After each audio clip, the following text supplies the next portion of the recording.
बिस्मिल्लाहिर्रहमानिर्रहीम, अस्सलाम वालेकुम।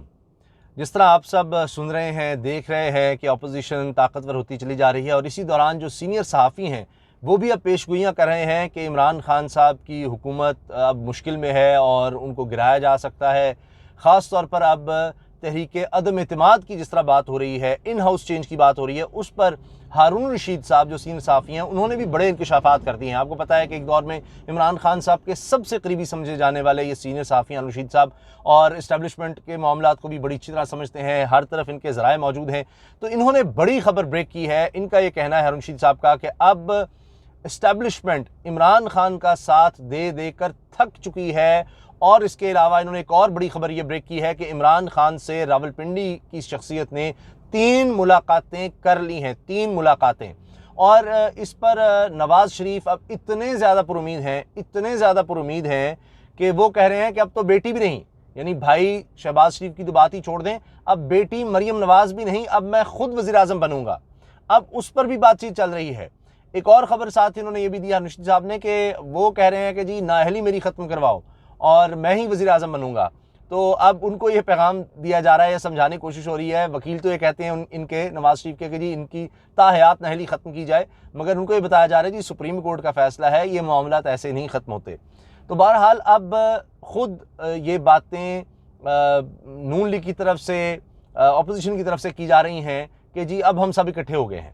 पीपल्स पार्टी, नून लीग और इनके साथ साथ PDM में शामिल दीगर जमातें सब इकट्ठी हो गई हैं और इन हाउस चेंज के लिए अब 3 लोगों के खिलाफ अदम इत्मीनान की तहरीक की बात हो गई है।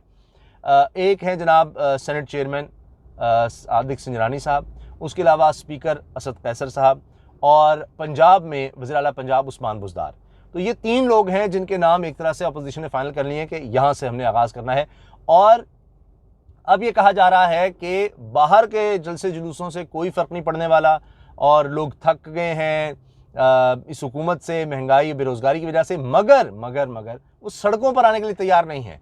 वो इन लोगों पर एतमाद ही नहीं करते, अपोजिशन पर, PDM पर, और लिहाजा सड़कों पर तो नहीं आएंगे। अब ज़्यादा ख़तरा हुकूमत को जो है वो है इन हाउस चेंज से, यानी जो उसके अपने इत्तेहादी नाराज़ हो चुके हैं। और काफ लीग के हवाले से खुद हारून रशीद साहब ये कह रहे हैं कि जी उनकी बात हुई है चौधरी साहब से और उन्होंने कहा है कि जी हम तो हुकूमत के साथ नहीं हैं।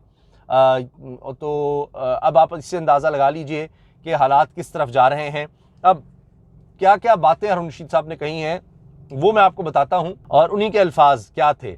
लेकिन उससे पहले एक और बात कि एक तरफ हारून रशीद साहब हैं और दूसरी तरफ जनाब नजम सेठी साहब, उन्होंने नई एक बात कर दी है।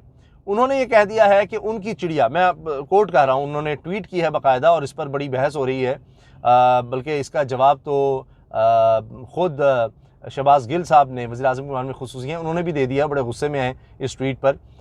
नजम सेठी साहब ने कहा ji, my chidiya is informed that government alliance partners are receiving instructions from establishment to vote in joint session of parliament for government bills. वो कहते हैं जी मेरी चिड़िया ने बताया है कि जी गवर्नमेंट अलायंस यानी इत्तेहादियों को इंस्ट्रक्शंस आ रही हैं एस्टैब्लिशमेंट की तरफ से, कहा जा रहा है कि जी आप जॉइंट सेशन का जो पार्लियामेंट का है, जिसको इमरान खान साहब को मुलतवी करना पड़ गया क्योंकि इत्तेहादी जो हैं वही बीच में से निकल गए, तो बिल नहीं वो पास कर सकते थे। इस पर एस्टैब्लिशमेंट उनको कह रही है इत्तेहादियों को कि आप गवर्नमेंट बिल पास करवाएं, मुत्तहिद जो ये जॉइंट सेशन है पार्लियामेंट का, इसमें इफ़ ट्रू, अगर ये सच है, the opposition should reassess establishment pledge to neutrality. तो इस्टेब्लिशमेंट का जो अब बिल्कुल न्यूट्रल हो जाना है, इस चीज़ को अपोजिशन को दोबारा देखना चाहिए कि इसको रीअसेस करना चाहिए, दोबारा इस चीज़ को देखना चाहिए कि क्या वाकई इस्टेब्लिशमेंट अब हट गई है पीछे, न्यूट्रल हो गई है।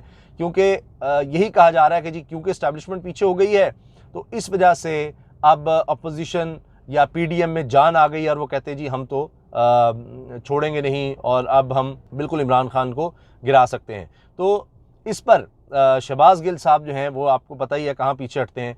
उन्होंने इस बात पर बहुत ज़्यादा यानी गुस्से का इजहार किया है और फिर वो ये कहते हैं कि जनाब ये आपकी चिड़िया वगैरह हर दफ़ा जो है कोई ना कोई झूठ ले आती है। तो कहा क्या आप और आपकी चिड़िया बस अच्छे वक्तों में दाव लगे रहे आपके, आप तो अपनी चिड़िया को पानी भी दूसरों के खर्चे से पिलाते हैं। चिड़िया कहने की बजाय कहा करें कि मेरे थके हुए अंदाजे के मुताबिक ये खबर है, पिछले 3 साल में आप 83 झूठी खबरें दे चुके, चिड़िया का नहीं तो अपना ही कुछ एहतराम कर लें। ये जनाब शहबाज गिल साहब ने ये बात कही है। अच्छा, अब आप देखिए कि जिस तरह मैंने आपका, अब तो खबरें लग रही हैं कि जी पीडीएम का पीटीआई के 3 अरकान के खिलाफ तहरीक अदम एतमाद लाने का फैसला, नवाज शरीफ से बात भी हो गई है, नवाज शरीफ बड़े खुश हैं, बड़े पुरे एतमाद नज़र आ रहे हैं। और फिर अब हारून रशीद साहब क्या कहते हैं? हारून रशीद साहब कहते हैं कि जी तहरीक इंसाफ अब तन्हा है, ये ज़रूरी नहीं तन्हा रहेगी, मगर इस वक्त तन्हा है। एमक्यूएम वाले कहते हैं अभी देखेंगे क्या करना है। एमक्यूएम कराची के लिए पैसे चाहती है। चौधरी साहब से मेरी बात हुई, उन्होंने कहा हम तो सपोर्ट नहीं करेंगे, और कहा कि काफ लीग का बल्दियाती इलेक्शन के तरीक़ाकार पर शदीद इख्तलाफ है। इमरान खान ईवीएम से पीछे नहीं हटेगा, इमरान खान पीछे नहीं हटता। इस्टेब्लिशमेंट इमरान खान को सपोर्ट करते थक गई है। रावलपिंडी से एक आदमी गया, इसने नवाज शरीफ से 3 मुलाकातें की, 3 मुलाकातें। वो अब पुरुमीद हैं और कहते हैं मैं खुद वज़ीर आज़म बनूंगा। वकील कह रहे हैं कि ताहयात नाअहली नहीं होनी चाहिए। सबसे बड़ी खबर है कि अमरीका इमरान खान के खिलाफ है। जो बाइडन फ़ोन क्यों नहीं कर रहा? क्योंकि वो नाराज़ है। ये अना का मसला नहीं बल्कि पॉलिसी है। कुछ लोग तो चाहते हैं अमेरिका को अड्डे दे दें, ये मुल्क के मफाद में नहीं।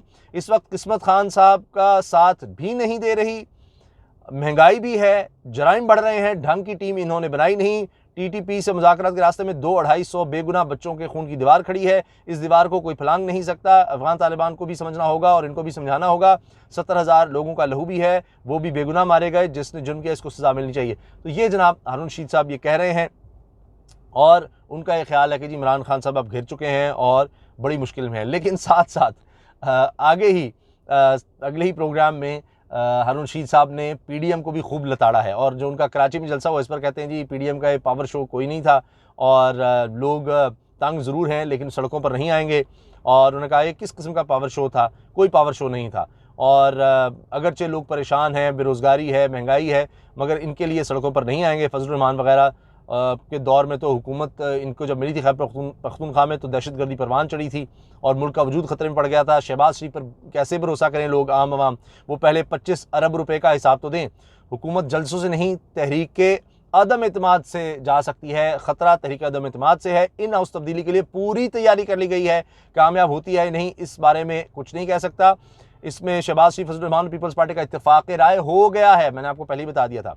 नवाज शरीफ मुज़ाकरात कर रहे थे, मुज़ाकरात नाकाम हुए।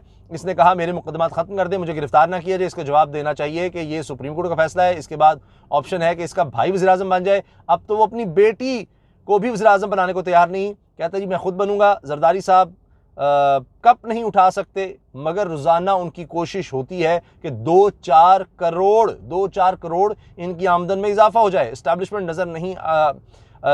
नज़र नहीं आता हुकूमत की मदद करेगी। वो कह रहे हैं जी नज़र नहीं आता कि हुकूमत की मदद अब इस्टेब्लिशमेंट करेगी। बहरहाल जो नजम सेठी साहब है उनकी चिड़िया कुछ और कह रही है, वो भी मैंने आपको बता दिया। और उन्होंने कहा है कि जी हारून रशीद साहब के कहते हैं इमरान खान के ज़राने में 75 आदमी आ गए। कोरम के लिए 86 आदमी पूरे करने में मुश्किल होती है। काफली को ये नहीं भूलना चाहिए कि वो तहरीक इंसाफ के वोटों से कामयाब हुई, और इमरान खान के पास अब ऑप्शन ये है कि असम्बलियाँ तोड़ दें।